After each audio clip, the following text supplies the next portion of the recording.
A Christmas parking lot bright with lights and crowded with witnesses. Noah Carter opened the car door and told his wife to get out. Olivia stepped into the snow, one child in each hand. He didn't lower his voice. He didn't look at them twice. Chloe Bennett waited in a warm car nearby watching. "You're dead weight," Noah said. Then he drove away, leaving them in the storm. What he didn't know, what no one there could have guessed, was that the woman he abandoned controlled a fortune large enough to rewrite his entire life. If you believe actions reveal who someone truly is, stay with this story until the end. Before we continue, tell me where you're watching from, and your local time. I read every comment. And if stories about quiet strength and real justice matter to you, consider subscribing so you don't miss what comes next. Olivia Carter had long understood that silence, when chosen deliberately, was not weakness. It was a method.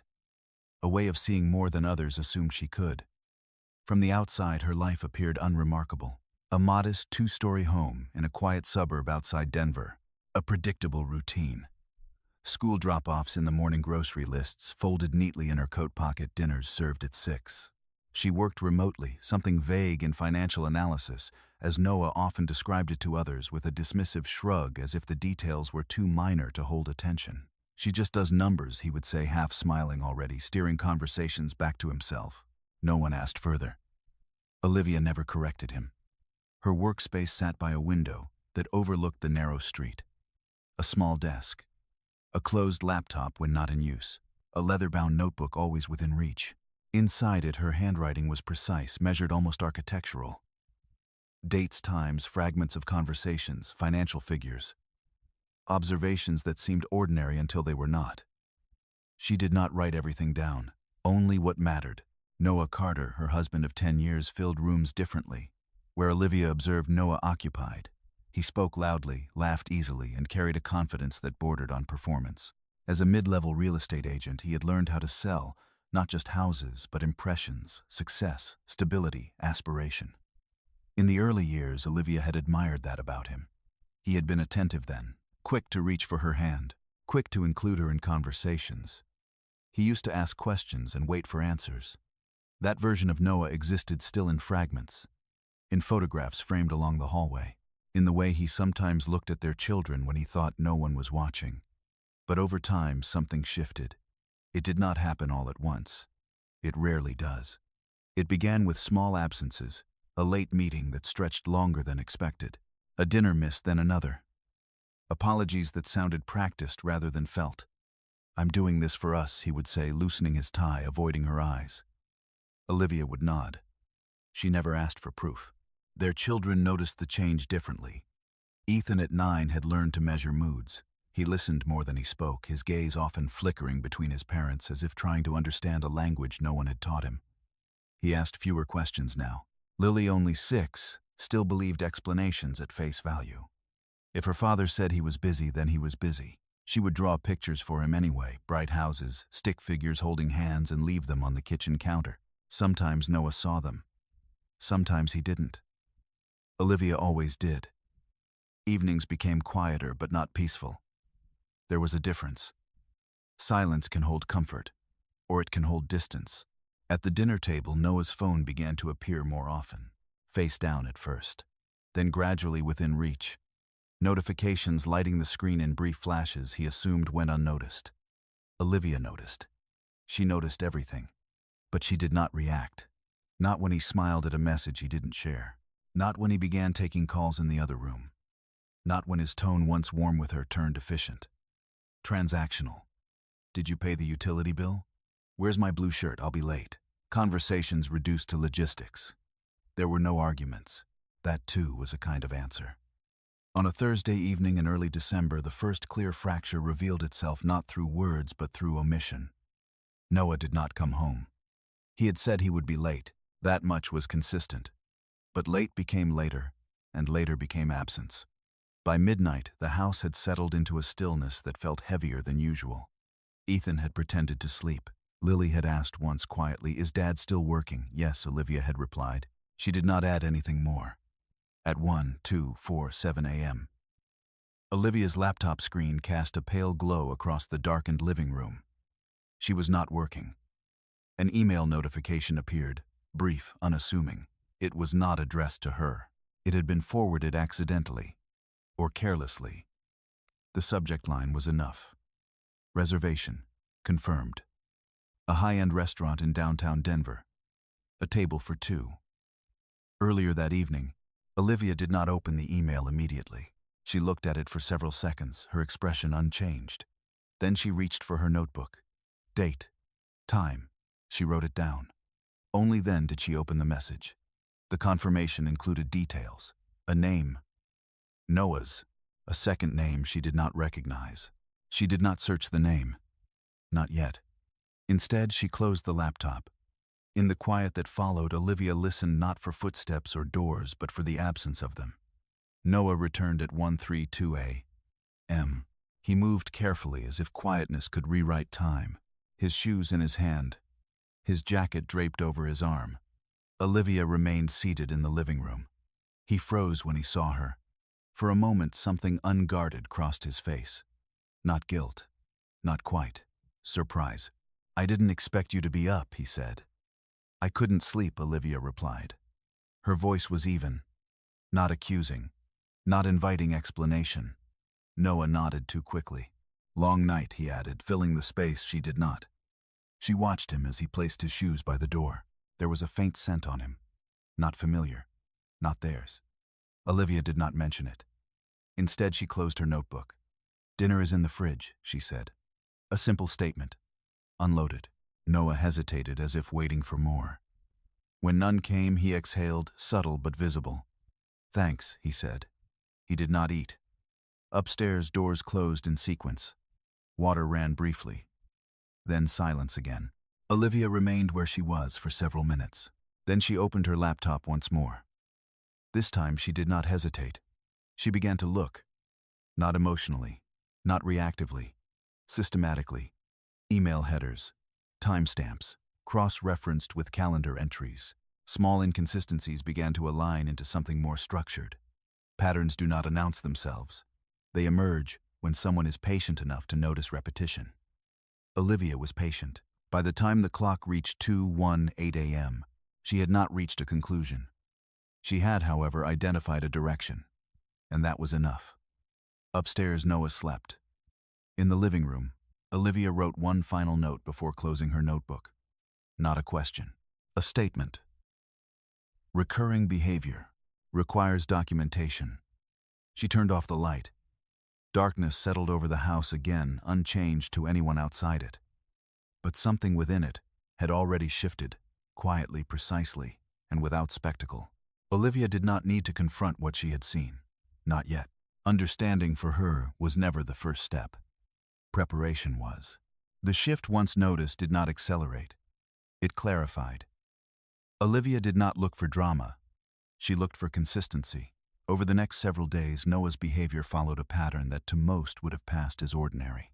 To Olivia, it formed a structure, one that could be measured, tested, and if necessary, preserved. He began leaving earlier than usual. "Morning showing," he said one day, already halfway out the door. "Client breakfast," he said another, not finishing his coffee. Each explanation was plausible. That was what made them useful. Olivia adjusted nothing in her routine. She packed Ethan's lunch. She braided Lily's hair. She stood at the doorway as they left for school, offering the same calm goodbye she always had. But once the house was empty, she began to work differently. Her laptop opened not to spreadsheets but to records. She started with what was accessible: shared accounts, joint expenses, standard banking interfaces. Nothing invasive, nothing illegal. Only what was already within her reach. The first inconsistency appeared in small numbers. A restaurant charge. Then another. Both during hours Noah had claimed to be working. Olivia did not react. She created a separate file. Date, time, amount, location. No interpretation. Just data. From there, she moved outward. Calendars were often more revealing than conversations. Noah maintained one loosely. Appointments labeled in broad terms: client meetings, site visit. Olivia cross-referenced them with timestamps from transactions. Gaps emerged. Not dramatic ones. Just enough to matter. On Tuesday, a site visit overlapped with a 2-hour window at a boutique hotel bar downtown. On Thursday, a client dinner aligned perfectly with the reservation email she had received. She did not assume anything. Assumptions introduced error. Instead, she continued collecting. By the end of the week, a pattern had begun to stabilize.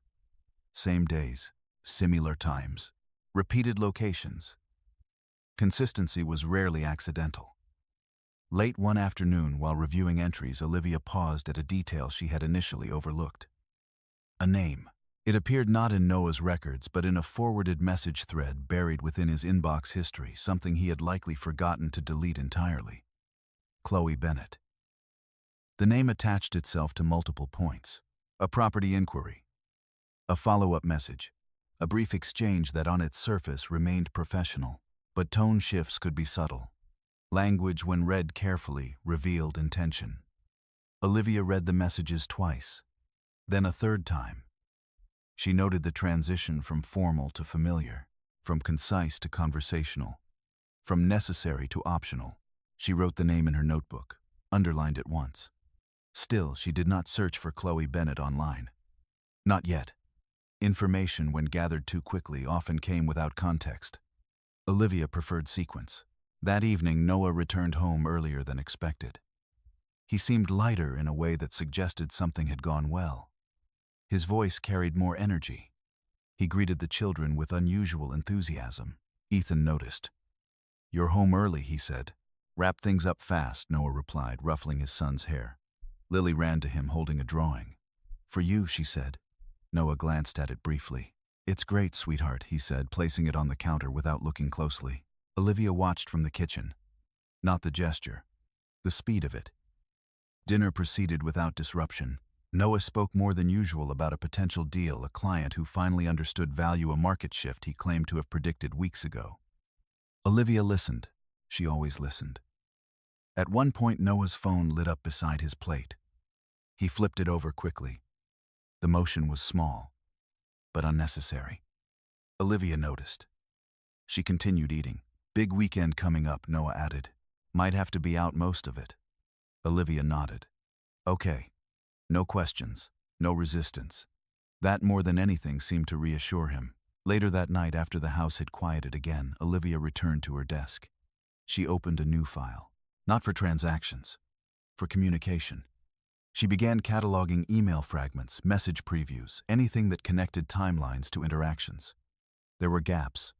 There were always gaps. But gaps, too, could be mapped.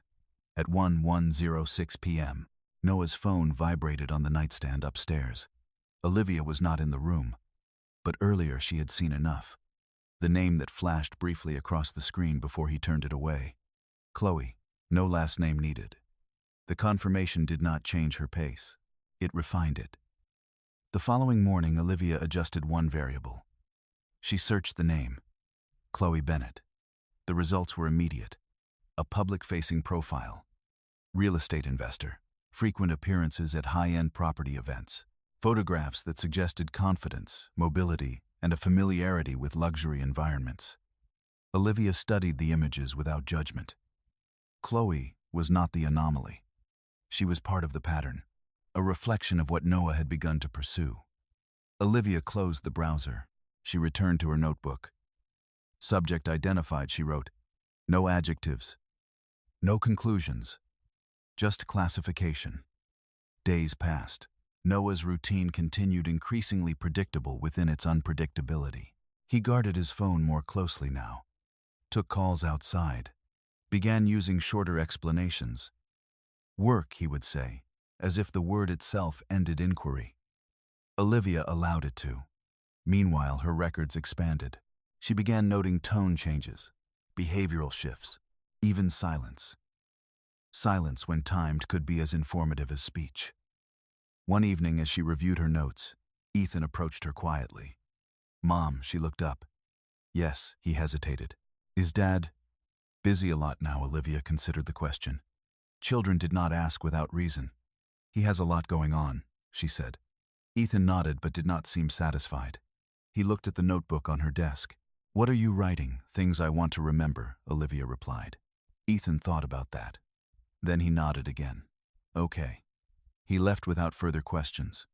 Olivia watched him go. Then she wrote a new entry. Impact on children observable. Her process was expanding, not just actions, consequences. That night, Noah did not come home again. This time, Olivia did not wait in the living room. She went to bed at her usual hour. At 2:03 a.m., she woke briefly, not from noise, from habit. She reached for her phone. No missed calls, no messages. She placed it back on the nightstand, closed her eyes, and slept. In the morning, Noah sent a message. Stayed near downtown. Early meeting. Back tonight. Olivia read it once, then archived it. Not deleted. Archived. Everything had its place. By the end of the second week, the structure was complete enough to support the next phase. Observation had served its purpose. Now Olivia began to consider application. Not confrontation. Not yet. But direction. She opened a separate document, untitled. Then she named it. Timeline Carter N. Inside, she began organizing everything she had collected into a single continuous sequence. Dates aligned, events connected, behavior mapped against evidence. There were still unknowns. There would always be. But uncertainty, when reduced below a certain threshold, became manageable. Olivia did not need certainty. She needed coherence. By midnight, the timeline extended across multiple pages. Clean, structured, verifiable. She reviewed it once, made minor adjustments, then saved the file. Upstairs, Noah slept again, unaware, not of her suspicion, but of her method. Olivia closed her laptop. She did not feel anger, not in the way most would expect. What she felt was something quieter. Resolution, not emotional, operational. She turned off the light. And in the darkness, with everything now beginning to take shape, Olivia understood that what came next would not require noise, only precision. Patterns once stabilized invited pressure. Olivia did not rush toward it. She understood that timing more than discovery determined outcome. By the third week, the structure she had built no longer required constant attention. It sustained itself. New entries fit easily into the existing framework. Deviations became rarer. Predictability, even in secrecy, had settled into Noah's routine. That was when she chose to look closer at Chloe Bennett, not as a name, as a variable. Olivia began with publicly available records, property transactions, business affiliations, event appearances. Chloe's presence was consistent across high-value listings, particularly those that hovered just outside Noah's professional range, which made their connection unlikely at first glance. Unless one considered ambition, Chloe Bennett operated within circles that required entry, not invitation. She understood presentation, timing, and leverage. Her transactions suggested someone who knew how to position herself near opportunity and convert proximity into advantage. Olivia noted the overlap points. 2 properties Chloe had inquired about were listed through Noah's agency, though not directly assigned to him.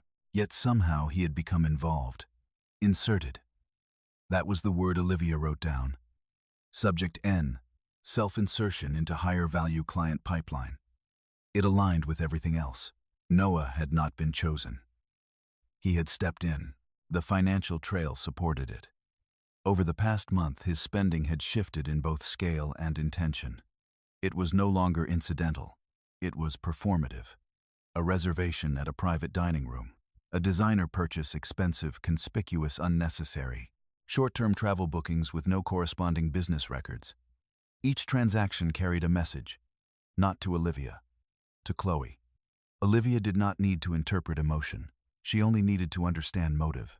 Late one afternoon, she expanded her review beyond shared accounts. Public financial disclosures, credit patterns, lien records where accessible.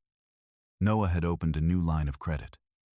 Recently, the amount was significant, not catastrophic, but disproportionate to his income. She traced the timeline. The approval date coincided with his first documented dinner with Chloe. Correlation did not prove intent, but repeated correlation approached function. Olivia added it to the file. Debt acquisition aligned with external relationship initiation. Still, she did not act. She observed. That evening, Noah returned home carrying a branded shopping bag. He placed it casually on the kitchen counter as if its presence required no explanation. Olivia was preparing dinner. "What's that?" she asked, not looking up. "Client gift," Noah replied. For closing a deal. Olivia nodded. Congratulations. Her tone was neutral. Noah hesitated just briefly. Then he added, they insisted. Olivia turned, then her expression unchanged. Later, after the children had gone to bed, Noah moved the bag from the counter. He did not open it in front of her. He took it upstairs. Olivia did not follow. Instead, she noted the exchange. Language used, timing, object movement. Everything had context. The following day, she adjusted her approach again. She began mapping not just Noah's actions, but Chloe's accessibility. Events Chloe attended were often documented: charity functions, real estate showcases, private networking gatherings. Not all were public, but enough were visible to construct a partial schedule. Olivia cross-referenced these with Noah's absences. The alignment was no longer occasional. It was deliberate. On Friday evening, Noah announced he would be out late again. Big opportunity, he said. Can't miss this one. Olivia was setting the table. Okay. No further inquiry. Ethan glanced between them, sensing the now familiar pattern. Will you be back before morning? He asked. Noah paused. Yeah, he said. Don't worry. But he did not meet his son's eyes. Olivia noticed. She always noticed. After Noah left, the house settled into its usual quiet. Olivia cleared the dishes, helped Lily with a small school project, reviewed Ethan's homework. Routine remained intact. At 9:14 p.m., she opened her laptop. She accessed a live update feed for a real estate event listed publicly. Chloe Bennett appeared in one of the images. Elegant, composed, positioned near a display model of a luxury development. Minutes later, another image uploaded. Noah stood beside her.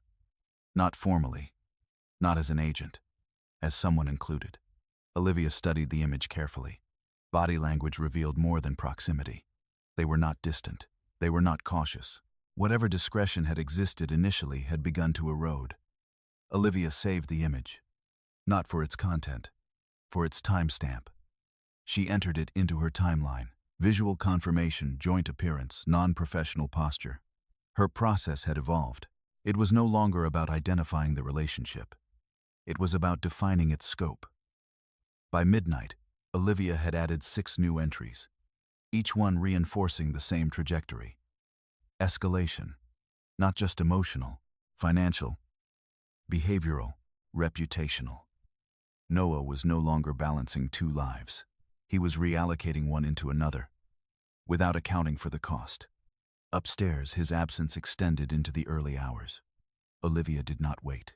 She closed her laptop at 12:32 a.m., wrote one final note, threshold approaching, then turned off the light.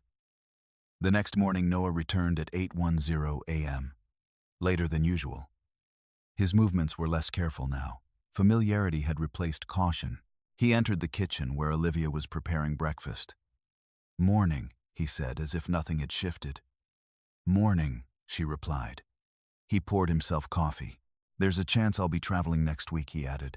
Just a couple of days. Olivia handed Lily her plate. Where to? Out of state, Noah said, still confirming. Olivia nodded. Let me know the dates. I will.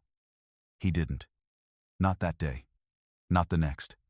Instead, Olivia confirmed them herself. Flight records were not directly accessible, but patterns were.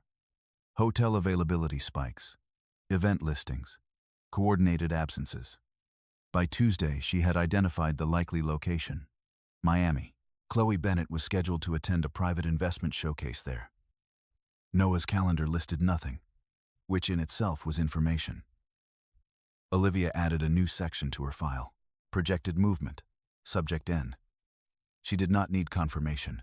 She needed alignment. By midweek, Noah's behavior had shifted again. Less guarded, more assured, as if he believed the narrative he had constructed was holding. At dinner, he spoke of expansion. Bigger deals, he said. Better connections. Olivia listened.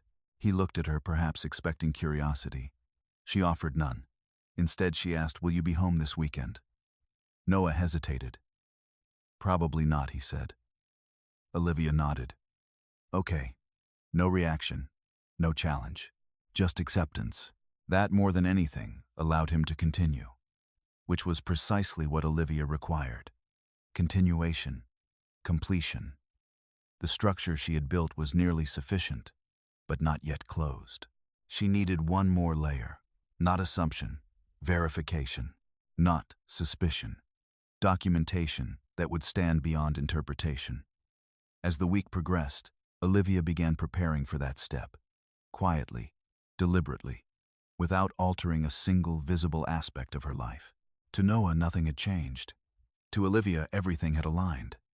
And in that alignment, the next phase was no longer a question of if, only when. Olivia understood that evidence to be useful required structure, not volume.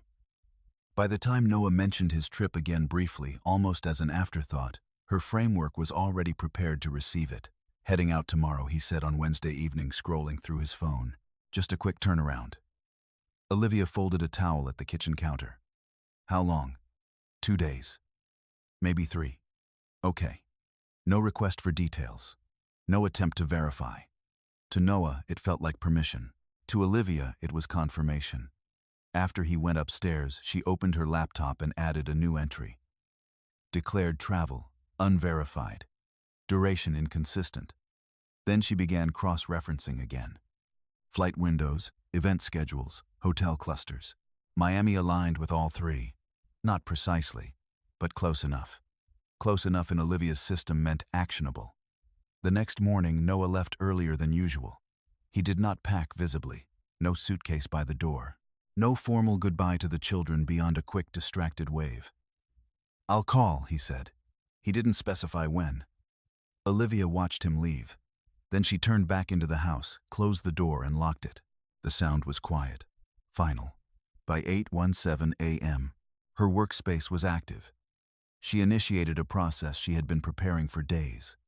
Not intrusion. Observation extended. She accessed shared cloud backups Noah had once connected casually without concern. Old habits long forgotten by him remained intact. Fragments of data remained. Location tags embedded in images. Time-stamped uploads. Metadata that most people never considered. Olivia extracted what she could. Not everything, only what met her threshold. At 9:42 a.m. an image appeared. Uploaded automatically. A hotel balcony. Ocean in the distance. The file contained coordinates. Miami. Olivia saved it. Entered it into her timeline. Location confirmation, subject N. Travel unreported. No emotion. Only alignment. Over the next several hours, additional fragments surfaced. Short video clips. Partial images. None overtly incriminating on their own, but together they formed continuity. Chloe appeared in 2 of them. Once reflected in a glass surface, once partially visible at the edge of a frame. Olivia did not enlarge the images. She did not need clarity. Presence was sufficient. By noon, her documentation had expanded into a new category. Co-located activity, subject N and subject B. She worked methodically, organizing each piece within the broader structure she had already built. No duplication, no speculation. Everything placed with intent. At 2:15 p.m., she paused, not from fatigue, from completion of Phase 1. Observation had transitioned into confirmation. Now she needed context. Financial. She returned to the banking records. Recent transactions showed a shift. Higher amounts. More frequent withdrawals. A payment to a private concierge service. Unusual. She traced it further. The service specialized in luxury arrangements, transportation reservations, exclusive access. Olivia added it to the file. Escalation, service level increased. Financial exposure rising. Then she looked deeper. Credit accounts. The new line Noah had opened was already partially utilized. The balance was climbing. Fast. Minimum payments scheduled. No long-term strategy visible. This was not investment. It was consumption. Olivia noted the pattern. Unsustainable financial behavior projected instability within 60-90 days. Still, she did not intervene. Intervention would alter behavior. Altered behavior would disrupt pattern. And Olivia needed the pattern intact. That evening, Ethan asked a question at dinner. Did Dad land? Yet Olivia served Lily her vegetables. He arrived, she said. How do you know? Ethan asked. Olivia met his eyes. I checked. It was the truth, just not the whole of it. Ethan nodded slowly. He was beginning to understand that answers could exist in layers. After dinner, Olivia sat at her desk again, not to collect, to assemble. She began consolidating her records into a formal structure, not just a timeline. A case file. Sections emerged naturally. Financial activity, communication records, behavioral patterns, correlated events, witness potential. Each category supported the others. No single element carried the weight. Together they formed coherence. At 10:03 p.m., a new upload appeared. A short video. Noah's voice indistinct at first, then clearer. Laughter. Chloe's voice followed. Closer than professional. Olivia listened once. Then again. She did not replay it a third time. It was enough. She extracted the audio, saved it separately, labeled it precisely. Audio informal interaction, non-professional tone. She did not transcribe it. Not yet. There would be time for that. Near midnight, Olivia leaned back slightly in her chair. Not in relief. In assessment. The structure was nearly complete. But one element remained. Verification beyond digital. Something that could not be dismissed as circumstantial. She considered her options. Private investigator. Surveillance. Direct witness. Each carried implications.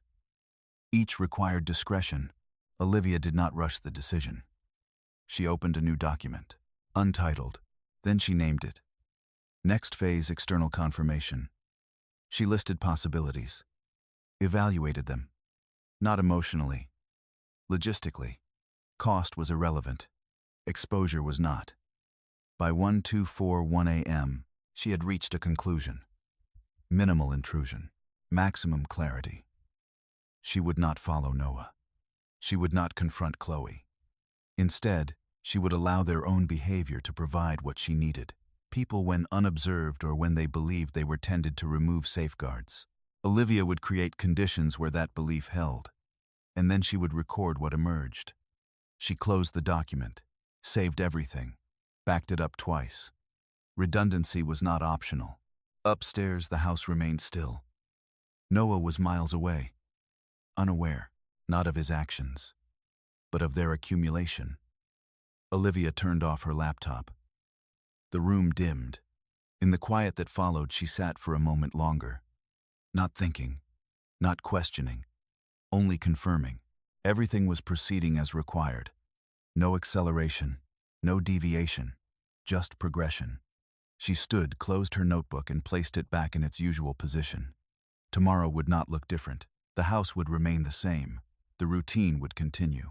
To anyone observing from the outside, nothing had changed. But within Olivia's system, the case had moved beyond suspicion, beyond pattern, into something far more stable. Documented reality. And once reality was documented, it could be used. Not loudly, not immediately, but precisely. There were parts of Olivia Carter's life that existed in complete silence, not because they were hidden, but because they had never been offered to anyone in the first place. Even now, after 10 years of marriage, Noah did not know her full name. Not really. To him, she had always been Olivia Carter. Simple, contained, predictable. He had never asked what came before, and Olivia had never volunteered it. But in another set of records, legal documents stored far beyond the reach of anything Noah had ever seen. Her name was written differently. Olivia Hayes Carter. The middle name was not ornamental. It was structural. It connected her to Hayes Capital Group, a private investment firm that did not advertise, did not seek attention, and did not require it. Its presence was felt through holdings rather than headlines, controlling stakes, quiet acquisitions, long-term positions that reshaped markets without ever announcing themselves. $32 billion under management. Not publicly listed. Not broadly known, but very real. Olivia had inherited access to that world not as a sudden event, but as a gradual transition, one that had begun years before she ever met Noah. Her father, Richard Hayes, had believed in preparation over revelation. She had not been handed control. She had been trained into it. Balance sheets before bedtime. Case studies instead of stories. Conversations about leverage, risk exposure, and legal insulation long before most people her age had learned how to file taxes. By the time she was 25, Olivia understood not just how money moved, but how it was protected, concealed, structured, and when necessary used. Not loudly, but decisively. And yet when she met Noah, she had chosen something different. Not deception, restraint. She had introduced herself without the middle name, built a version of her life that existed entirely outside the framework of Hayes Capital. A remote consulting role, legitimate but intentionally understated. Income sufficient to explain stability, but never enough to invite questions. It had not been a test. At least not at the beginning. She had simply wanted to know what a life looked like when nothing about her demanded adjustment from others. Noah had fit easily into that version. In the early years, his confidence had seemed like energy rather than imbalance. His ambition had felt directional. Even his need to be seen had carried a certain warmth, an openness that Olivia, who had grown up in quieter rooms, had not found unwelcome. But over time, that same need had begun to shift. From expression to validation. From validation to dependence. And now from dependence to risk. Olivia had not misread it. She had observed it step by step without interference. Which was why, as she sat at her desk late that night, reviewing the most recent entries in her growing case file, there was no sense of discovery left, only confirmation layered over what she had already understood. On her screen, the Miami data remained open. Images, timestamps, transaction records tied to the concierge service Noah had used. The sequence was clean, almost predictable in its escalation. But what held Olivia's attention was not the evidence itself. It was what it required next. She reached for her phone and scrolled through a separate set of contacts, numbers that had not been used in years but had never been deleted. She stopped at one name, Daniel Reeves, senior partner, corporate and family law. He had worked with Hayes Capital for over a decade, specializing in cases where personal relationships intersected with high-value asset protection.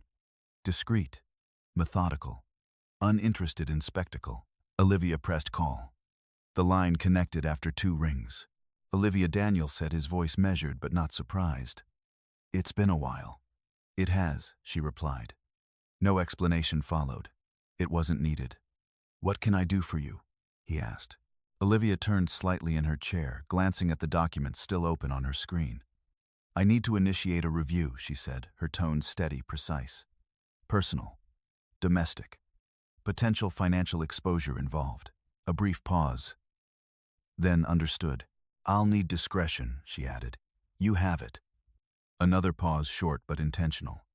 "Is this immediate?" Daniel asked. "No," Olivia said. "But it will be." There was a shift on the other end of the line, not urgency but attention recalibrated. "Send me what you have," he said. "I'll start structuring options." "I will." They ended the call without further detail. Olivia did not exhale. Did not lean back. The conversation had not changed anything. It had formalized it. She returned to her laptop and began preparing a secure file. Not everything she had collected. Only what was necessary. A curated selection, clear, chronological, self-supporting. She attached the restaurant reservation, confirmation, transaction records tied to shared accounts, the Miami metadata files, the audio clip trimmed to its relevant segment, a preliminary timeline summary, each item labeled, each one placed in sequence. She encrypted the file, sent it, no message body. Daniel would understand. By the time the upload completed, the clock had moved past 1:00 a.m. Upstairs, the house remained quiet, unchanged in its physical structure, yet already shifting beneath its surface. Olivia closed her laptop, but she did not immediately stand.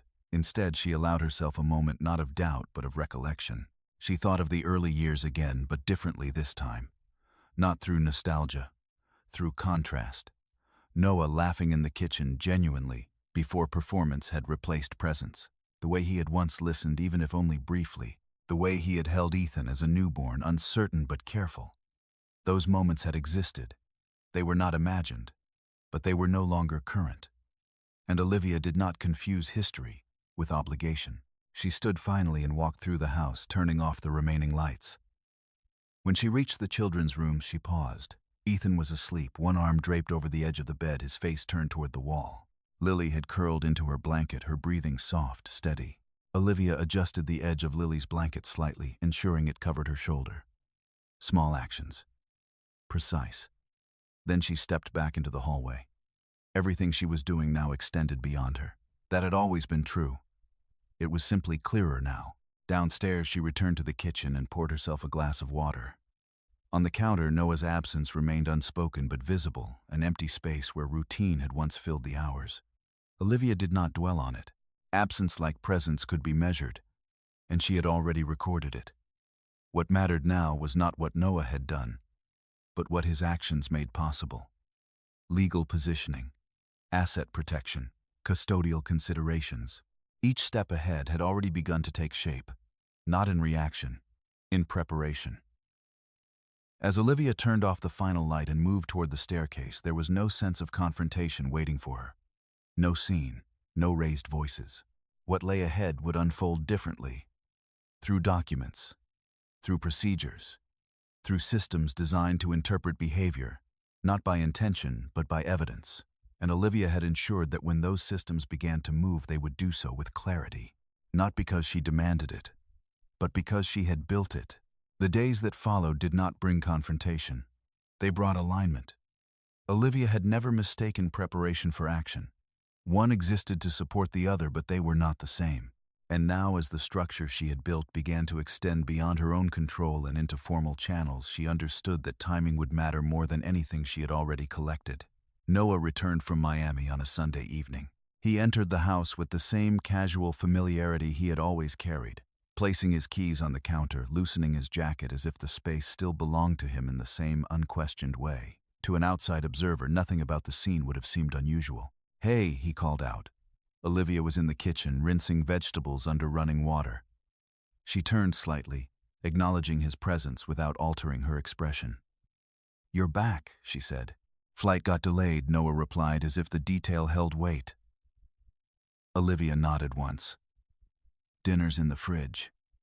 There was no inquiry about the trip, no curiosity, no attempt to close the distance he had created. Noah hesitated for a moment, perhaps expecting something more, some form of engagement that would confirm the narrative he had been maintaining. When none came, he moved past it. "Kids asleep?" he asked. "Yes." He opened the fridge, scanned its contents, then closed it again without taking anything out. "I'm not that hungry," he said.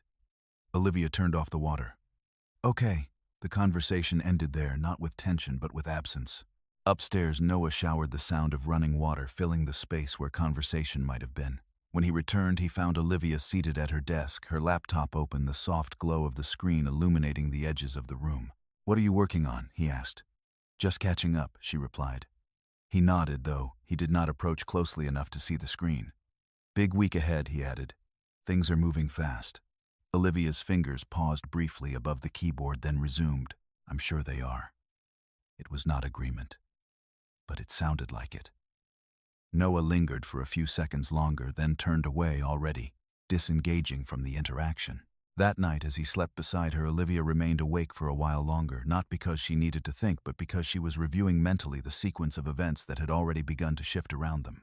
Earlier that afternoon, she had received a response from Daniel Reeves. Not a full strategy, not yet, but a framework. The message had been concise. Initial review complete. Evidence consistent. Recommending staged approach, financial containment, custody positioning, then filing. Call when ready. Olivia had read it once, then archived it. The words had not surprised her. They had confirmed what she already knew. Now the process required expansion. The next morning, Olivia adjusted her routine slightly, just enough to create space for what needed to be done. After dropping Ethan and Lily at school, she did not return home immediately.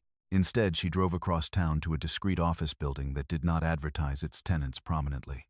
Inside, the environment was quiet, controlled, designed for conversations that did not extend beyond its walls. Daniel Reeves was waiting. He stood as she entered, offering a brief handshake. "Olivia," he said. "Good to see you." "You too." They sat across from each other at a polished table, a folder already positioned between them. "I reviewed everything you sent," Daniel began. "It's thorough." Olivia inclined her head slightly. "It's not complete," she said. "It doesn't need to be," he replied. What you have is already sufficient to establish pattern and intent. He opened the folder, revealing printed summaries of her digital records, clean, organized, structured in a way that translated her private system into legal language. This, he continued, tapping lightly on the first page, gives us leverage. But how we use it matters. Olivia listened. No interruptions. Noah's financial behavior is escalating, Daniel said. Unsecured debt, misuse of shared assets, potential concealment of expenditures. That alone is significant. Olivia's gaze remained steady. And the abandonment incident, if documented properly, will strengthen a custody argument, he added. It will be, Olivia said. Daniel studied her for a moment. You're not looking for confrontation, he observed. No, you're looking for outcome. Yes, he nodded. Then we proceed carefully. He outlined the phases. First, financial containment. Separate accounts. Restrict access where legally permissible. Begin documenting asset boundaries, what belonged to Olivia independently and what existed within the marriage. Second, custody positioning. Establish a record of stability. Routine. Environment for the children. Contrast that with Noah's increasing absence and risk-taking behavior. Third, filing. Not immediately. At the point where the structure was strong enough that it would not require reaction, only execution, Olivia absorbed each point without comment. Timing will be critical, Daniel added. If we move too early, he adapts. Too late, and financial damage increases. Olivia considered that. He won't expect it, she said. No, Daniel agreed. He won't. There was a brief silence. Then Olivia asked, What about exposure? Daniel understood the question immediately. Your assets remain protected, he said. They're not commingled. The structure you have in place through Hayes Capital keeps them separate. He has no claim. Olivia nodded once. That too was confirmation. When the meeting ended, there were no dramatic conclusions, no declarations, only a clear path forward. Outside, the day continued as usual, traffic moving, people passing the ordinary rhythm of a city, unaware of the quiet recalibration taking place within it. When Olivia returned home, Noah was already there. He was pacing slightly in the living room, phone in hand, his movements sharper than before. Where were you? He asked when she entered. Out, Olivia replied, setting her keys down. I called, he said. I didn't have my phone with me. It was not entirely true, but it was sufficient. Noah exhaled, running a hand through his hair. Things are getting tight, he said suddenly. Just temporarily, Olivia looked at him. In what way? Cash flow, he said. Deals are closing, but timing's off. I might need to move some things around. Olivia held his gaze. What things? He hesitated. Just accounts, he said. Nothing major. Olivia nodded slowly. Let me know if you need anything documented, she said. The offer was neutral, professional. It placed the responsibility back on him. Noah seemed to relax slightly. Yeah, he said. I will. He didn't. That evening, Olivia updated her records. Subject N, financial pressure acknowledged verbally. No disclosure of full scope. The pattern was no longer forming. It was tightening.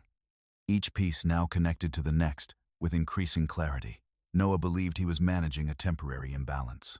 Olivia knew he was approaching a threshold, and thresholds once crossed rarely allowed return. She closed her notebook and placed it back on the desk. Everything was moving. Not visibly, not dramatically, but with precision. And in that precision, the outcome was no longer uncertain, only pending. The storm arrived the way most decisive moments do, without asking permission. By late afternoon, the sky over Denver had already begun to dim into a heavy gray, the kind that flattened distance and erased the horizon. Weather alerts moved quietly across screens, warnings issued in calm, controlled language that carried more weight than urgency. Snowfall expected. Temperatures dropping rapidly. Travel discouraged. Olivia noticed it in passing. She adjusted the thermostat slightly, checked that the windows were sealed, and laid out an extra blanket at the foot of Lily's bed. Small precautions, routine responses. Nothing that suggested disruption. Noah noticed it differently. This is going to be bad, he said, glancing at his phone as he paced through the living room. Roads are already backing up. Olivia was helping Ethan with a math problem at the dining table. Then you should stay in, she said, her tone, even her focus still on the page in front of her son. Noah hesitated. Actually, he began shifting direction mid-thought. I was thinking we could all go out for a bit. Just get ahead of it. Olivia looked up. For what drive, he said. Clear our heads. We've all been stuck inside. Ethan frowned slightly. It's snowing, he said. It's fine, Noah replied quickly. We won't go far. Olivia studied him for a moment, not searching for honesty but for intention. There was something in his posture, a restlessness that did not match the situation. A decision already made, waiting only for compliance. Okay, she said finally. Not agreement. Permission for the moment to continue. Within 20 minutes, they were in the car. The heater ran high, pushing warm air into a space that felt increasingly confined. Snow gathered quickly on the windshield, the wipers struggling to keep pace as visibility narrowed to a shifting corridor of white. Lily sat quietly in the back, her small hands wrapped around the sleeves of her coat. Ethan watched the road, his body slightly tense as if anticipating something he could not yet define.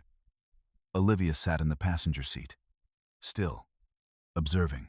Noah drove faster than conditions allowed, his grip on the steering wheel tighter than necessary. Where are we going? Ethan asked after several minutes. Just around, Noah said. But he did not turn toward the familiar routes. Instead, he continued toward the commercial district, a stretch of road lined with closed storefronts and dim parking lots, most of them already emptying as the storm intensified.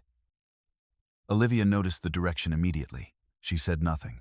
The car slowed as they entered the parking lot of a large supermarket, its lights still on, though only a handful of vehicles remained scattered across the snow-covered asphalt. Noah pulled into a space near the far edge. The engine idled. For a moment, no one spoke. Then Noah turned off the car. The sudden silence inside was immediate and absolute, broken only by the muted sound of wind pushing against the frame. We're getting out, he said. Ethan looked at him. Why I need to talk, Noah replied. Then talk here, Ethan said, his voice smaller, now uncertain. Noah shook his head. Out. Olivia reached for the door handle before either child could respond. Come on, she said gently. She stepped out first. The cold hit immediately, sharp, unforgiving, the kind that cut through layers before the body had time to adjust. Snow pressed against her coat, her hair, her face, each flake carried sideways by the wind. She opened the back door. Ethan. Lily. They followed, reluctant but obedient, their boots sinking into the growing layer beneath them. Olivia closed the door behind them. Noah remained inside for a second longer. Then he stepped out as well, but only briefly, just long enough to walk around the front of the car. Another set of headlights appeared at the far end of the lot. A vehicle approached slowly, its shape emerging through the snow. Olivia did not turn immediately. She already knew. The car stopped a few spaces away. The engine remained running. Chloe Bennett stepped out. Even in the storm, she was composed, wrapped in a coat that suggested preparation rather than necessity. Her movements measured, unaffected by the conditions that were already pressing in on everyone else. Ethan moved closer to Olivia. Mom, he said quietly. Olivia placed a hand on his shoulder. I'm here. Noah walked toward Chloe without looking back. The distance between them closed easily. Familiar. Practiced. When he turned again, it was not toward his children. It was toward Olivia. This isn't working, he said. The words were direct, unsoftened. Olivia met his gaze.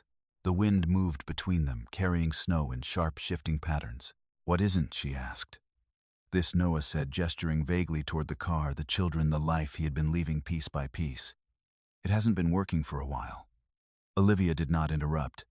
He continued. I need something different, he said. I can't keep pretending. Behind him, Chloe waited. Not speaking, not intervening, simply present. And this is how you say that, Olivia asked, her voice steady, unaffected by the cold that was already settling into her hands. Noah's jaw tightened. Don't make this harder than it needs to be. Ethan stepped forward. Dad, what are you doing? Noah did not answer him. Instead, he reached into his pocket, pulled out his keys, and held them for a moment, as if weighing something invisible. Then he placed them on the hood of the car. You'll manage, he said. The words landed without emphasis, without acknowledgement of what they meant. Lily began to cry. Not loudly, but enough. Olivia did not look at her immediately. She was still watching Noah, memorizing, not his words, his choices. "You're leaving them here," she said. It was not a question. Noah exhaled sharply. "It's not far," he replied. "You can call someone." The storm intensified as if responding. Wind rising, snow thickening, visibility narrowing further. Olivia said nothing. She did not argue. She did not plead. She simply stood there, one hand on Ethan's shoulder, the other reaching back toward Lily, grounding both children in the same steady presence. Noah hesitated for half a second, then turned. He walked back to Chloe's car. The passenger door opened, closed. The engine revved slightly. And then, without looking back, the car pulled away, its taillights fading quickly into the white, swallowed by distance and weather alike. Silence followed.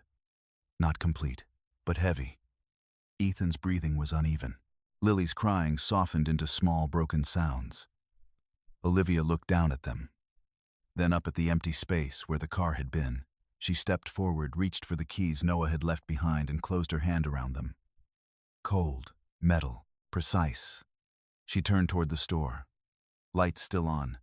Distance measurable. "Come with me," she said. No urgency. No panic. Just direction. They moved together, their steps uneven in the snow, the wind pressing against them from the side, resisting each movement forward. Halfway across the lot, a car slowed nearby. The window lowered slightly. "Do you need help?" a voice called out. Olivia paused, considered, then nodded once. Yes.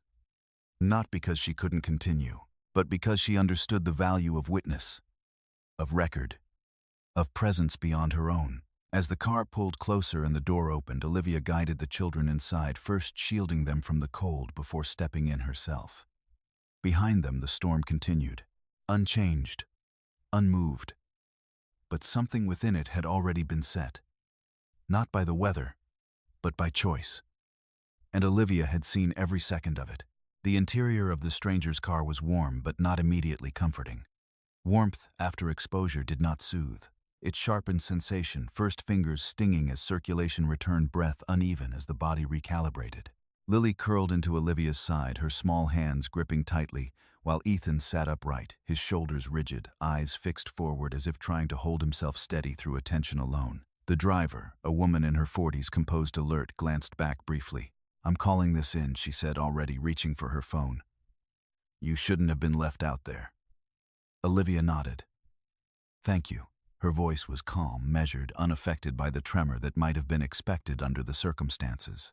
The woman gave their location, describing the situation in concise terms.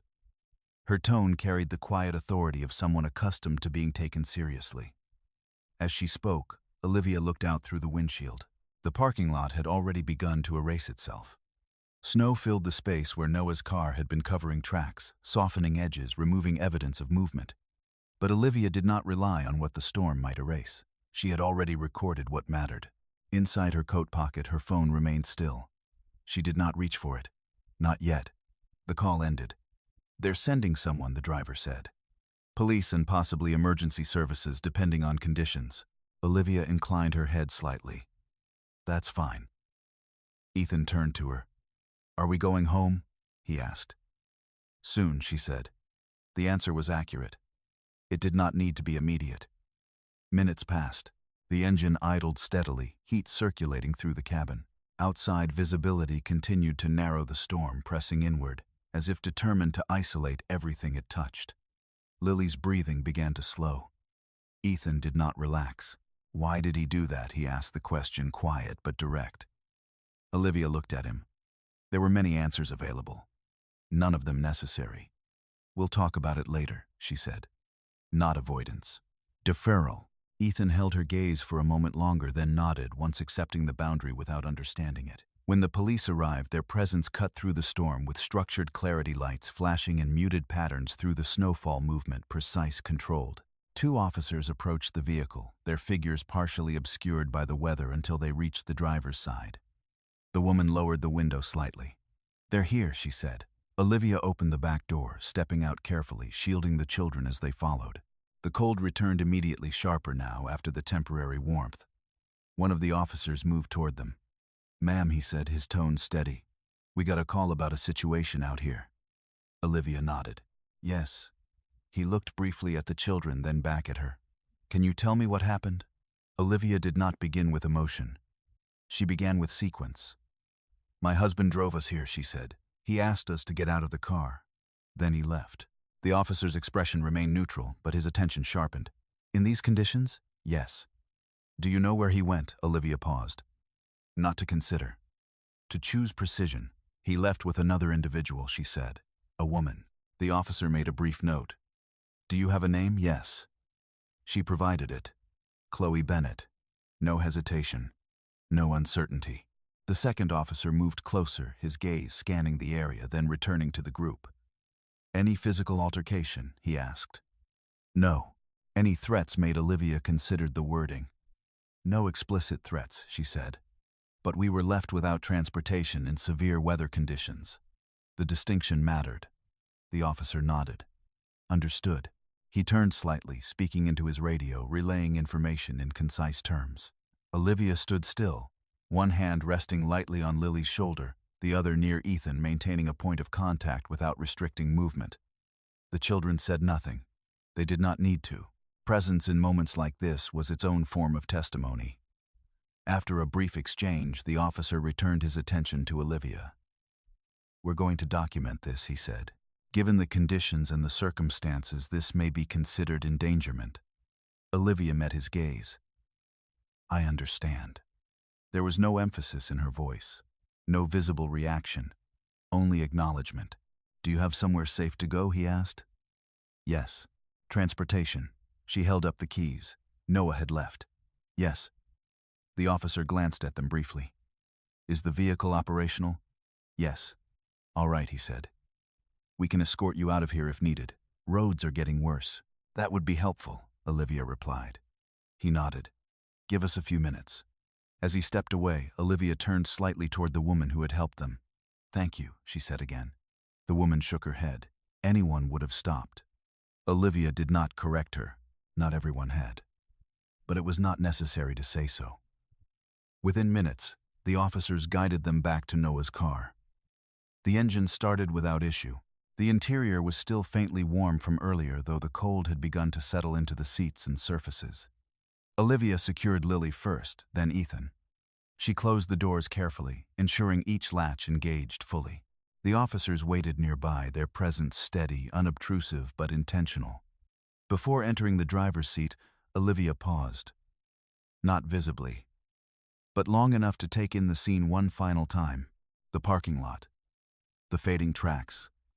The conditions. The sequence. Everything aligned. Everything recorded, if not on paper yet, then in memory, precise enough to be transferred without distortion. She got into the car, closed the door, started the engine. The officer approached briefly. We'll follow you out, he said. Thank you. As they pulled away, the headlights cut a narrow path through the storm, illuminating just enough of the road ahead to allow movement, but never enough to provide comfort. Driving required attention, control, adjustment.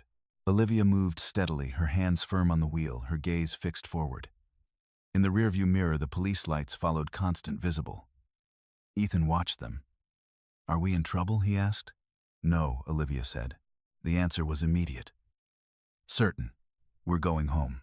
Lily leaned against her seat, her eyes half closed now, exhaustion beginning to replace fear. The drive was slow, measured, each turn deliberate, each stop calculated. The storm did not ease, but it did not need to. By the time they reached the house, the outside world had narrowed to essentials: road light motion. The rest could wait. Olivia parked the car, turned off the engine, and sat for a moment before moving. Not from hesitation, from completion. Then she opened her door. Cold air rushed in again, but this time it did not carry the same weight. Because this time it was not imposed, it was managed. She helped the children inside, closing the door behind them, sealing the house once more. Warmth returned gradually, controlled, predictable. Inside, nothing appeared different, but everything had shifted. Later that night, after Ethan and Lily were asleep, Olivia sat at her desk and opened her notebook. She wrote carefully. Date, time, location, weather conditions, sequence of events, witness presence, police response, each detail placed exactly where it belonged. When she finished, she added one final line. Event confirmed. External documentation initiated. She closed the notebook, turned off the light, and in the quiet that followed there was no uncertainty left in what had happened. Only clarity in what it would become. By morning the storm had passed, but its evidence remained. Snow covered the neighborhood in a uniform stillness, softening edges, muting sound, and creating the illusion that nothing had been disturbed. Driveways were buried. Sidewalks disappeared beneath smooth, unbroken layers. The world at a glance appeared calm. Olivia knew better. Calm, like silence, could exist alongside disruption without revealing it. Inside the house, routine resumed with deliberate precision. Ethan dressed more quietly than usual, his movements controlled, his attention turned inward. Lily followed Olivia from room to room, staying close, without asking, to her small hand, occasionally brushing against Olivia's sleeve as if confirming that proximity remained. Noah did not return. There were no messages, no calls. The absence this time carried no ambiguity. After breakfast, Olivia prepared the children for school. "Do we have to go?" Ethan asked as he put on his coat. Olivia met his eyes. "Yes," she said. "We keep our routine." It was not dismissal. It was structure. Ethan nodded slowly. Lily did not ask. She simply reached for Olivia's hand as they stepped outside into the cold. The drive to school was quiet, the road still partially cleared, the movement of other cars cautious and restrained. Life was continuing as it always did, indifferent to individual events. At the entrance, Olivia walked them in. Ethan paused before heading to his classroom. "Will you be here when we get back?" he asked. Yes. It was the only answer he needed. Lily hugged her tightly, then let go without hesitation, already adjusting to the rhythm Olivia had set. When they disappeared into the building, Olivia turned and walked back to her car. There was no delay. No wandering thought. The next phase had already begun. At 9:12 a.m., she arrived at Daniel Reeves' office. This time the meeting did not begin with introductions. It began with action. "I received your update," Daniel said as she entered. "Police involvement changes the timeline." Olivia took her seat. "Yes. Do you have documentation?" Olivia placed a folder on the table. Inside were printed notes, clean, structured, and complete. Daniel reviewed them briefly, his eyes moving quickly but thoroughly. "This is strong," he said. "Very strong." He looked up. Abandonment in severe weather conditions with minors present documented by law enforcement. That alone establishes a significant legal position. Olivia listened. No reaction. "We move now," Daniel continued. "No advantage in waiting further." "What's first?" she asked. "Filing," he said. "Emergency petition, temporary custody, financial restriction, and protective orders if necessary." Olivia nodded once. "Proceed." Daniel turned to his assistant, who had already entered the room quietly. "Prepare the documents," he said. "We file today." The process unfolded with efficiency. Forms were generated, language precise, structured to reflect not just what had happened, but how it would be interpreted within the legal system. Olivia reviewed each page. Not quickly. Carefully. Every sentence mattered.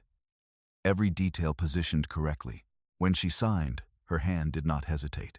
The act itself was not emotional. It was procedural. By 1:03 a.m., the documents were filed. From that point forward, the system began to move. Not visibly, but inevitably. Next, Daniel said, "We address financial containment." He opened another file. "Your independent assets remain protected," he confirmed. "However, shared accounts need to be secured immediately." Olivia nodded. "I've already identified exposure points." She handed him a list. Accounts, access permissions, transaction histories. Daniel scanned it, then gave a small, almost imperceptible nod. "You've done most of the work already," he said. "I prefer to be prepared." "That's clear." Within the hour, actions were initiated. Joint accounts were flagged. Large transfers restricted. Notifications set in place to monitor any attempt at unusual movement. Everything done within legal boundaries. Everything documented. At 1:07 p.m., Olivia's phone vibrated. A message. "Noah, call me." 2 words. No context. No explanation. Olivia read it once, then placed the phone face down on the table. Daniel glanced at it briefly. "You don't need to respond," he said. "I won't." Another message followed minutes later. "What is this? My account is locked."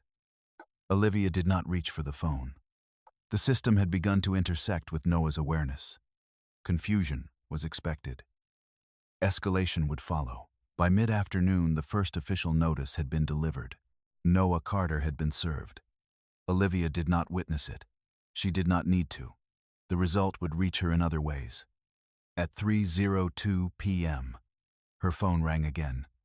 This time, she let it ring once, twice. Then she declined the call. A voicemail followed. She did not listen immediately. Instead, she finished the task in front of her, reviewing final confirmations from the bank. Only when everything was complete did she open the message. Noah's voice filled the silence. "Olivia, what are you doing? I just got something papers legal. What is this? You locked the accounts. You can't just—" He stopped, exhaled sharply. "Call me. Now." The message ended. Olivia saved it. Labeled it. Voicemail. Subject N. Reaction to financial restriction. Then archived it. By the time she left the office, the day had shifted.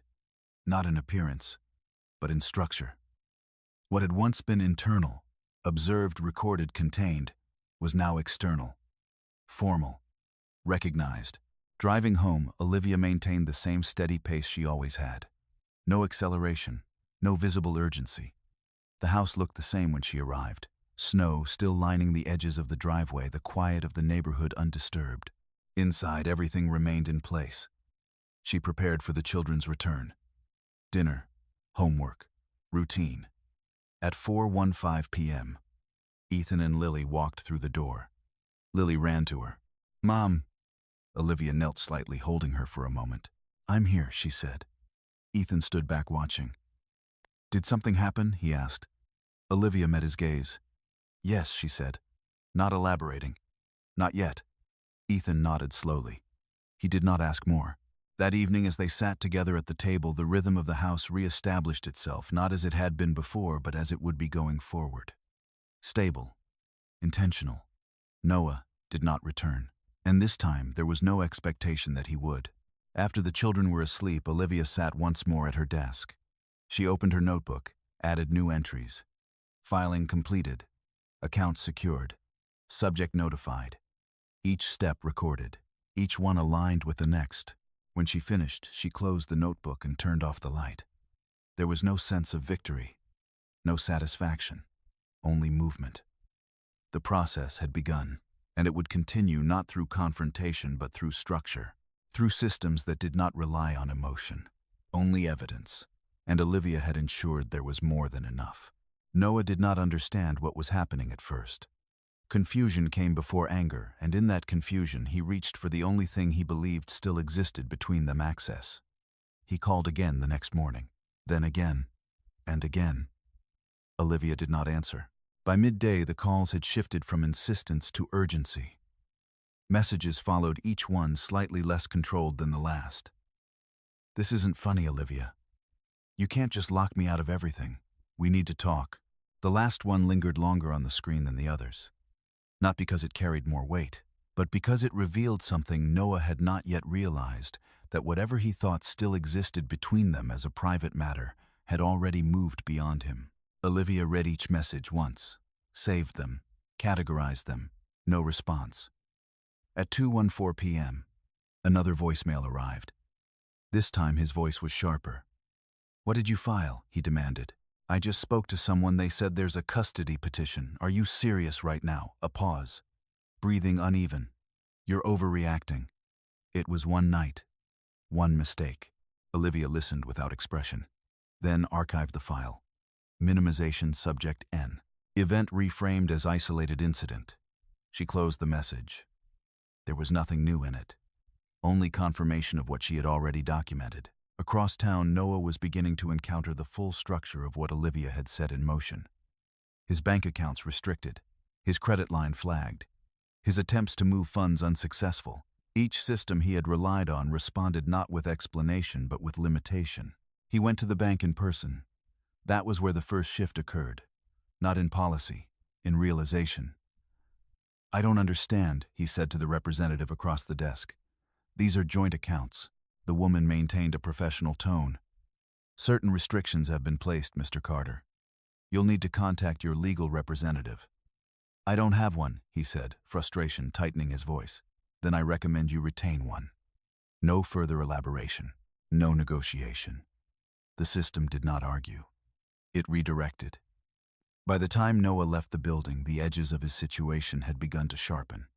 Not enough to fully understand it, but enough to feel it. He tried Chloe next. She answered on the second call. Hey, she said, her tone lighter than his. I've got a problem, Noah said immediately. A pause. What kind of problem? Legal, he said. Olivia filed something custody accounts I don't even know. Everything's locked. Another pause. Longer this time. Chloe's voice, when it returned, had changed slightly. Okay, but that's between you and your wife, right? It affects everything, Noah said. I need some time to figure it out. What do you mean? She asked. I might need help, he said. The silence that followed was not empty. It was evaluative. Chloe had never been part of Noah's life when it required repair. She had only seen the version of him that could provide. You should probably talk to a lawyer, she said finally. I will, Noah replied quickly. But right now I have a lot going on this week, she interrupted, her tone still calm but more distant now. I can't really get involved in this. Noah's grip on the phone tightened.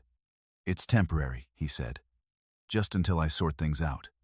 Yeah, Chloe said. You should sort things out. No promise. No reassurance.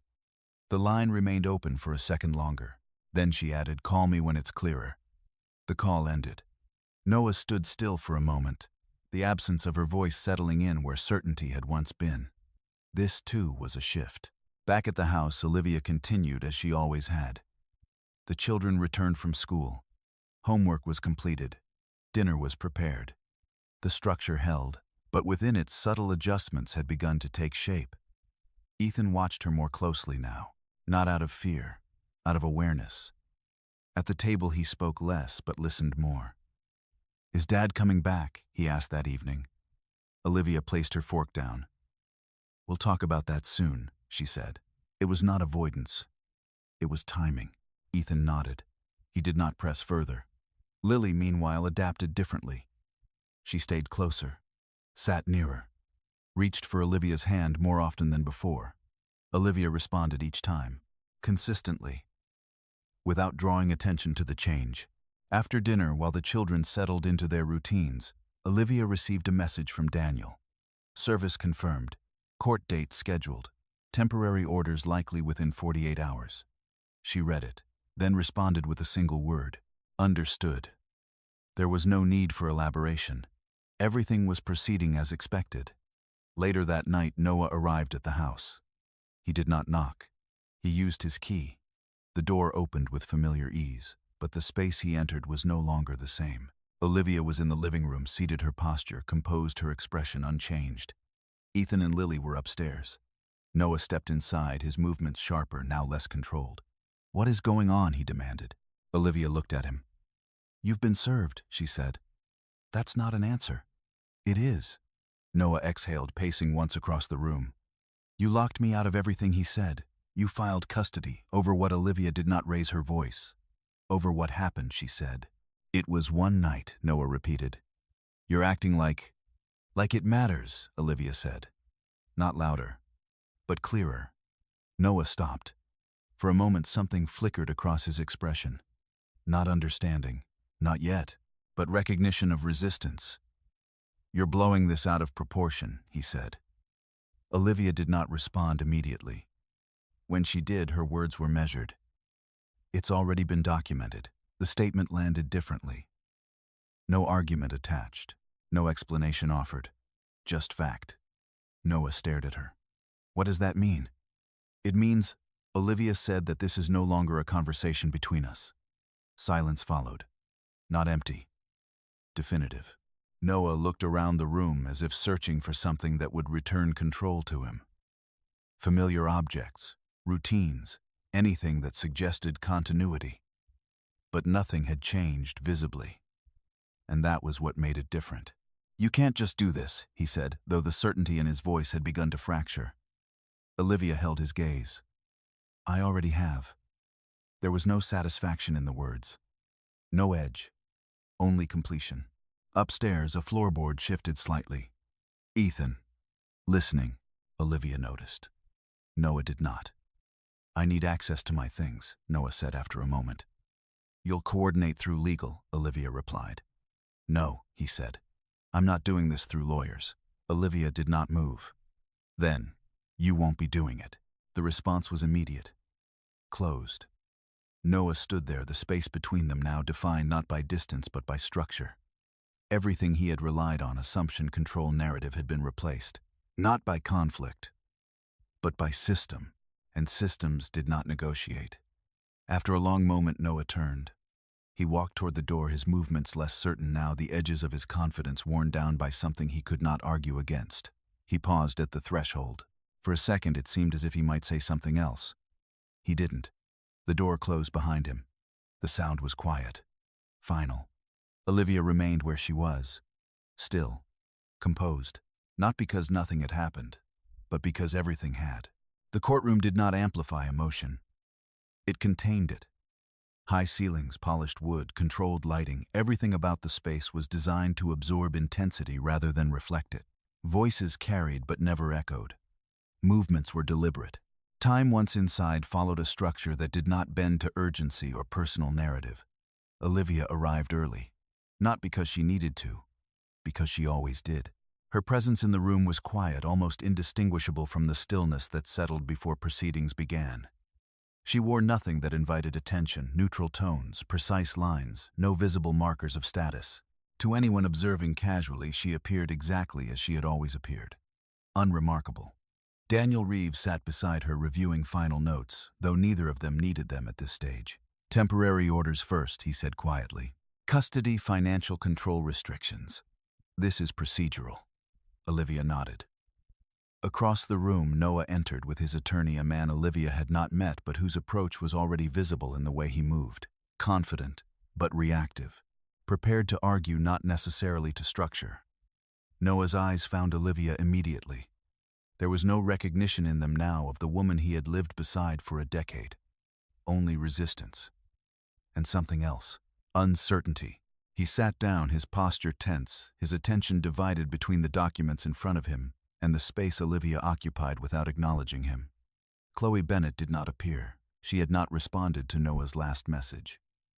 Her absence required no explanation. When the judge entered, the room adjusted. Not dramatically, but completely. "Case number Carter versus Carter," the clerk announced. The proceedings began. Daniel stood first. He did not raise his voice. He did not dramatize. He presented. "Your Honor," he said, "this case concerns immediate concerns regarding the safety and stability of 2 minor children as well as the misuse of shared financial assets." He outlined the sequence. Not as a story. As a structure. Timeline. Documented evidence. Police report from the night of the storm. Photographic timestamps. Financial records indicating escalating and unauthorized expenditures. Audio excerpts introduced not for emotion, but for context. Each piece placed precisely where it belonged. No embellishment. No interpretation beyond what the evidence supported. The judge listened without interruption, occasionally noting something, occasionally asking for clarification, always returning to the same standard. Verification. When Daniel finished, he did not look at Olivia. He returned to his seat. Noah's attorney stood next. His approach was different. Heavy-handed, he began for what is ultimately a domestic misunderstanding. He attempted to reframe, to isolate the incident, to suggest that what had occurred in the parking lot was not abandonment but poor judgment, temporary, situational, exaggerated in its presentation. "One night," he said. "One mistake." Olivia did not react. She did not need to. The evidence did not support reduction. The police report remained in the file. The weather conditions documented. The presence of minors recorded. The sequence intact. When Noah was asked to speak, he stood. His composure held for a moment, then shifted. "I didn't think it was that serious," he said. The words came out faster than he intended. "I mean, we were close to the store. I wasn't leaving them in danger. I just needed space. It wasn't planned like he stopped. The explanation did not stabilize. It expanded, contradictions surfaced, intent blurred. What he had believed could be simplified no longer held under structure. The judge leaned forward slightly. You left your wife and 2 minor children in a snowstorm, she said. Is that correct? Noah hesitated. Yes, he said finally. No qualification followed. There was nothing left to qualify. The room settled again. Not intention. In conclusion, Daniel stood once more. Your Honor, we are requesting temporary sole custody for Miss Carter with supervised visitation at the court's discretion, as well as immediate financial safeguards to prevent further depletion of shared assets. Noah's attorney objected, argued, positioned the request as excessive. But the structure had already been established. The judge reviewed the documents again. Not all of them. Only what was necessary. Then she spoke. Temporary sole custody is granted to Miss Carter, she said. Pending further review, Mr. Carter will have limited supervised visitation. A pause. Financial restrictions will remain in place. No emphasis, no escalation, just order. Noah exhaled sharply, the sound controlled but unable to conceal the shift that had just occurred. Something had moved beyond his reach. Not taken, removed through process. The hearing concluded without spectacle. No raised voices, no final statements.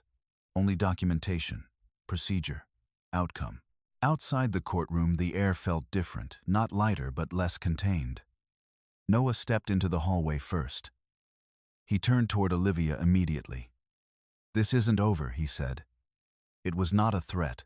It was an attempt to restore something that had already been dismantled. Olivia met his gaze. I know, she said. There was no challenge in her voice. No resistance. Just acknowledgement. Noah searched her expression as if expecting to find something: anger, satisfaction, anything that would confirm he still existed within her reaction. There was nothing. You're making this bigger than it needs to be, he said. Olivia did not respond immediately. When she did, her voice remained steady. It's already as big as it is. The statement did not escalate. It clarified. Daniel stepped slightly forward, not intervening but present. Noah looked between them, then back at Olivia. For a moment it seemed as if he might continue. He didn't. Instead he turned and walked away, his attorney following closely behind, already speaking in low, urgent tones about next steps, appeals, adjustments. Process. But reactive. Always reactive. Olivia remained where she was. Still. Composed. The outcome had not surprised her. Because it had not been uncertain. Daniel glanced at her. This is only the beginning, he said. I know. And there will be more. Yes. She did not ask what. She already understood. As they left the building, the city moved around them without pause, cars passing, conversations continuing, life proceeding without regard for what had just been decided inside a single room. Olivia did not look back. There was nothing behind her that required review. What mattered had already been recorded. What remained would unfold in the same way everything else had, through structure, through evidence, through systems that did not need to raise their voice to be heard. And Olivia had already placed herself exactly where those systems would recognize her. The shift that followed the first hearing did not announce itself. It did not arrive with visible consequence or immediate collapse. Instead, it moved through quieter channels, documents processed, notices delivered, systems adjusting to new parameters that once set did not easily reverse. For Noah, the change felt less like an event and more like a gradual loss of footing. At first, he believed the temporary orders were just that, temporary, negotiable, something that could be corrected with explanation, with the right argument, with time. But time in legal matters did not operate in his favor. It operated in sequence. And sequence once established favored the prepared. Within days, additional filings were submitted. Not aggressive, not excessive, but precise. Daniel Reeves expanded the case, building upon what had already been accepted by the court. Financial disclosures were requested. Asset tracing initiated. Behavioral patterns already documented were reframed into legal language that required response, not denial. Noah's attorney began to understand the structure he was facing. This isn't just about the incident, he told Noah during one of their meetings. It's everything around it. The spending, the debt, the timeline. It's consistent. It's exaggerated, Noah insisted. She's making it look worse than it is. His attorney did not argue. He simply placed the documents in front of him. She doesn't need to exaggerate, he said. She just needs to present. Noah looked at the pages. Bank statements, transaction logs, entries that he recognized individually but had never seen, arranged like this, connected, sequenced, interpreted through a lens he had not considered. "What is this?" he asked. "Your financial activity over the last 2 months," the attorney replied. Noah shook his head. "That's not the full picture." "It doesn't need to be," the attorney said. "It's enough of one." Across the table, Noah sat back, the first visible crack in his certainty, forming not from accusation but from alignment. At the same time, another development began to surface, one that Noah had not anticipated at all. Olivia's financial position. It entered the case quietly, almost incidentally, as part of asset clarification. At first, it appeared as absence. No shared ownership of major investments, no dependency on joint income, no visible vulnerability. Then gradually it appeared as presence, not through declarations, through structure, entities, trusts, holding companies, each one linked but not directly, each one insulated. When Noah's attorney requested further disclosure, Daniel responded within the legal boundaries, required nothing more, nothing less. What was revealed was sufficient, not in detail, in scale. "She controls this?" Noah asked, his voice lower now, stripped of its earlier certainty. His attorney did not answer immediately. He reviewed the documents again, then looked up. "Yes," the words settled heavily between them. "How much?" Noah asked. The attorney exhaled quietly. "More than you think." Noah stared at the page, the numbers not fully visible, but implied through the structure they supported. It did not align with anything he believed he understood about Olivia. The woman who worked quietly from home, who rarely spoke about money, who never demanded, never displayed, never corrected him. The realization did not arrive as clarity. It arrived as disorientation. "You're saying she... What hid this?" "No," the attorney said carefully. "She didn't hide it. She just didn't present it." The distinction mattered. But Noah was not ready to understand it. Meanwhile, Olivia continued as she always had. The children adapted steadily. Ethan asked fewer questions now, but his awareness had sharpened into something more stable, an understanding that not everything required immediate explanation. Lily returned to small routines, her drawings appearing again on the kitchen counter, her world rebuilding itself through consistency rather than certainty. Olivia supported both without drawing attention to the shift. She did not speak about the case at home. She did not reference Noah beyond what was necessary. The structure she created for them remained intact, predictable, safe. That more than anything became the foundation for what would follow. When the next hearing approached, the atmosphere differed from the first. Less uncertainty, more definition. Noah entered the courtroom with a different posture, less assured, more contained, as if aware now that the space did not belong to him in the way he had once assumed any room might. Olivia was already there, unchanged. Daniel stood beside her reviewing final notes, though again they required little adjustment. "This is where the financial structure becomes relevant," he said quietly. "Not for division, but for contrast." Olivia nodded. "I understand." When the proceedings began, the focus shifted. Not to the incident. That had already been established. Now the court examined stability, capability, environment. Daniel presented first. "Your Honor, we are not here to contest access to resources," he said. "We are here to clarify where stability exists and where risk has been introduced." He outlined Olivia's position, not in terms of wealth, in terms of control. Consistent income streams, independent assets, no reliance on shared accounts, no exposure to the financial instability now associated with Noah's behavior.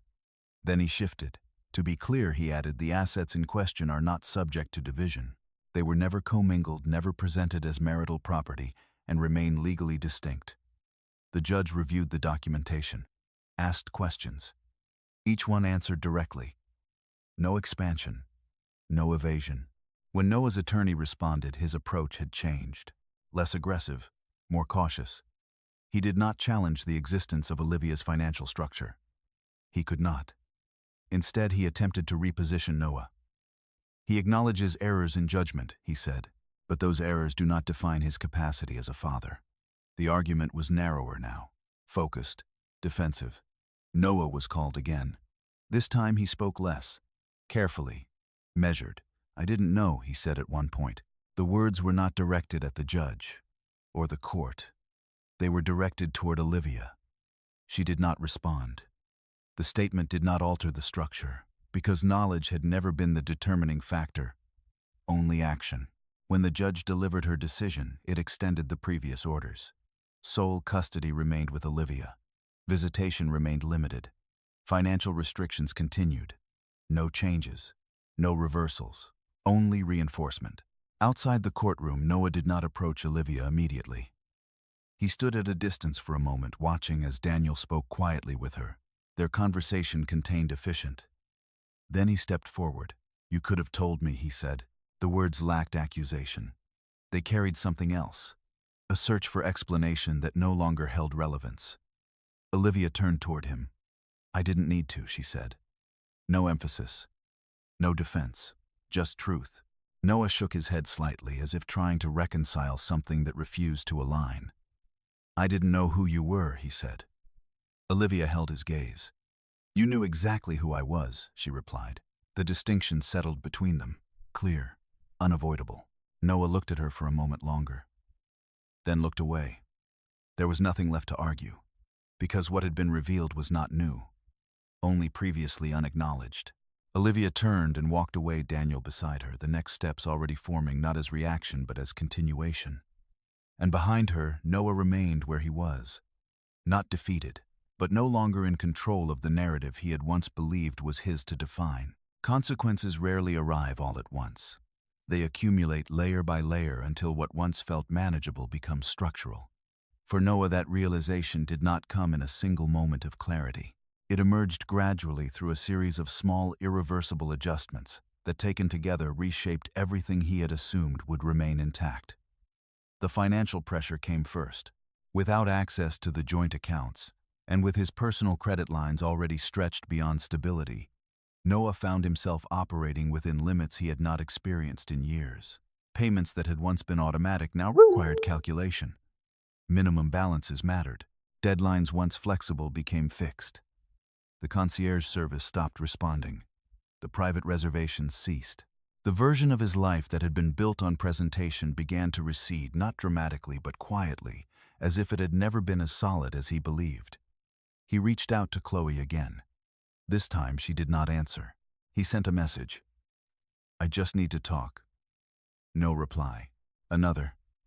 "Things are complicated right now, but I'll fix it." Still nothing. Days passed. Then finally, a response. Short, measured. "I think it's best we take some space." No explanation followed. No invitation to continue. Noah read the message several times, as if repetition might reveal something hidden beneath its simplicity. It didn't. Chloe Bennett, who had once moved easily beside him, confident, present, aligned with the image he had tried to project, had stepped away with the same efficiency she had used to enter. Not out of malice, out of clarity. Noah did not respond. There was nothing to negotiate. Meanwhile, his professional standing began to shift as well. Missed meetings, delayed follow-ups, a growing awareness among colleagues that something had changed. Not publicly, but enough. Clients hesitated. Opportunities narrowed.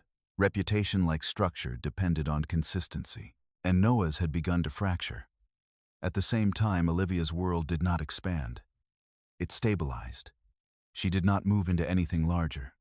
She did not alter her external presentation. But within her control, adjustments were made. The house was reorganized, not visibly but functionally. Schedules refined, support systems reinforced. Ethan began attending a structured after-school program, one that provided both academic focus and a predictable extension of his day. He adapted quickly, finding comfort in the clarity of expectation. Lily returned to her drawings fully now, her colors brighter, her lines more certain, as if the consistency around her had restored something that had briefly been unsettled. Olivia remained at the center of it all. Not as a force, as a constant. She attended meetings when required, reviewed documents when necessary, But at home, her presence did not carry the weight of what was unfolding beyond it. The children did not need to see the process, only its result. One evening, as Olivia prepared dinner, Ethan approached her quietly. "Can I ask something?" he said. Olivia turned. "Yes." Ethan hesitated, choosing his words carefully.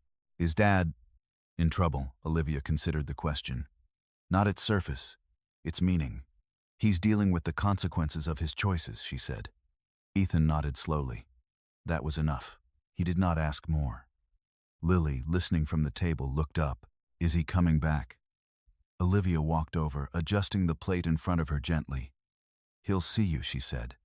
"But things will be different." Lily accepted that without resistance. Children, Olivia knew, did not require full explanations. They required consistency, and she had given them that. Across town, Noah sat alone in a smaller apartment, temporary, functional, devoid of the markers he had once used to define comfort. The space was clean, but empty. He reviewed documents spread across the table.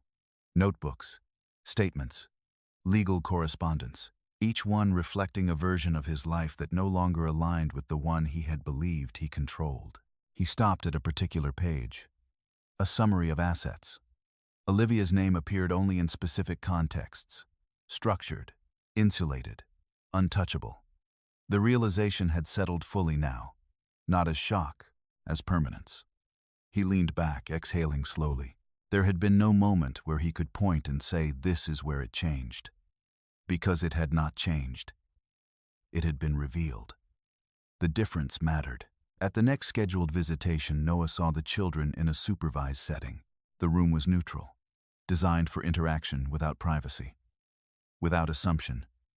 Ethan entered first, calm, measured. Lily followed her steps, smaller but steady. Noah stood as they approached. "Hey," he said. Ethan nodded. "Hi." Lily moved closer, allowing a brief hug, then stepped back. The interaction was careful, not distant, but no longer familiar. They spoke about school, about small things, safe things. Noah tried to extend the conversation to reach into something deeper, but the structure of the room and the understanding now present between them kept everything contained. When time ended, the separation was quiet. No resistance, no argument, just completion. Afterward, Noah remained seated for a moment longer than necessary, as if staying in place might extend something that had already concluded. It didn't. Back at the house, Olivia noted the visit. Date, time, behavior, response. Each detail recorded with the same precision she had maintained from the beginning. Not to hold on to document. Later that night, she closed her notebook and looked around the room. Nothing had changed visibly. The same furniture, the same light, the same quiet. But the weight within it had shifted, not heavier, clearer. There was no satisfaction in what had happened, no sense of victory, only resolution. Not complete, but sufficient. The process was still moving, still unfolding. But its direction was no longer uncertain. And Olivia, as she had been from the beginning, remained exactly where she needed to be. Not ahead of it, not behind it, within it. By the time the final hearing arrived, there was nothing left to reveal, only to confirm. The process had moved through its necessary stages with the same quiet precision that had defined it from the beginning. Evidence had been presented, patterns established, responses recorded. What remained now was not discovery, but conclusion.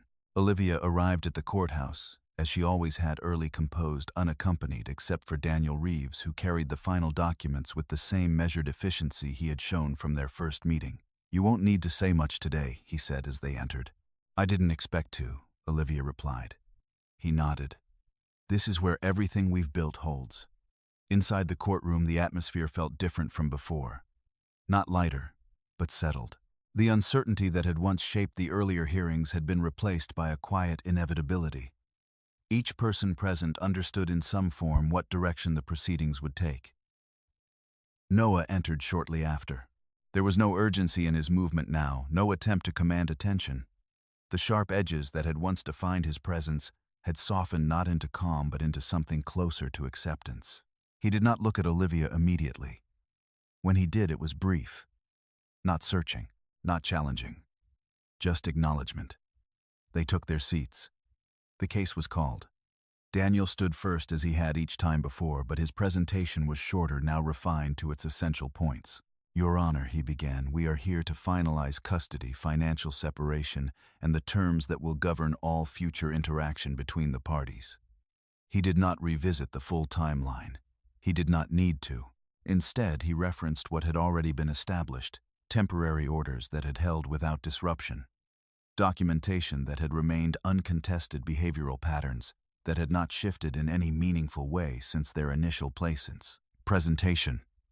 "Miss Carter has maintained a stable environment for the children," he continued. "All conditions set by the court have been met consistently. There is no basis to alter the current custodial structure." The judge reviewed the file. There were no interruptions. No questions that had not already been addressed in earlier proceedings. When Noah's attorney spoke, his tone reflected the same understanding. He did not attempt to dismantle what had already been reinforced. Instead, he focused on terms, visitation, schedules, financial obligations, logistical details that could be adjusted without altering the foundation of the ruling. Noah was asked to speak one final time. He stood. For a moment it seemed as if he might return to the same patterns, explanation, justification, attempts to reframe. But he didn't. "I understand," he said. The words were simple, unadorned. "I understand the decision." There was no argument in his voice. No attempt to shift responsibility. Just acknowledgement. The judge held his gaze briefly, then nodded once. "Very well," she said. Her ruling followed. Final custody granted to Olivia Carter. Primary decision-making authority established. Supervised visitation adjusted to a structured, consistent schedule. Financial separation confirmed with clear boundaries, protecting independent assets, and assigning responsibility for debts accordingly. Each point delivered without emphasis, without deviation. The case, once complex in its unfolding, resolved into clarity. When it ended, there was no visible reaction from Olivia. She did not exhale differently, did not shift in her seat, because for her the outcome had not arrived in that moment. It had been built long before. Outside the courtroom, the hallway carried the usual movement, conversations, footsteps, the quiet continuation of lives intersecting briefly before separating again. Noah stepped forward this time. Not abruptly, not with urgency, just enough to close the distance that remained. "Olivia," he said. She turned. He paused, as if considering what could still be said. There were many possibilities, none of them necessary. "I didn't see it," he said finally. The statement was not about money, not about the case. It was broader than that. Olivia met his gaze. "You didn't look," she replied. Her tone was not sharp, not corrective, simply accurate. Noah nodded slowly. There was no defense left to offer, no reframing that would change what had already been established. "I hope they're okay," he added after a moment. "They are," Olivia said. The answer was immediate. Certain. He hesitated once more, then stepped back. Not forced, not dismissed, just finished. Olivia turned and walked away, Daniel beside her. The documents now complete, the process closed. Outside, the air was clear. Winter still present, but no longer oppressive. The storm that had marked the turning point existed now only in record, documented, filed, integrated into a sequence that had led step by step to where they now stood. At home, nothing appeared different. The same, quiet, the same structure. But within it the absence had settled into permanence. Not as something missing, as something resolved. Ethan adjusted first, not outwardly, but in the way he moved through the house with a steadiness that reflected understanding rather than uncertainty. He no longer watched the door, no longer measured time by absence. He focused on what remained. Lily followed in her own way. Her drawings filled the space again, bright, complete, unbroken. Olivia remained consistent, her routines unchanged, her presence stable.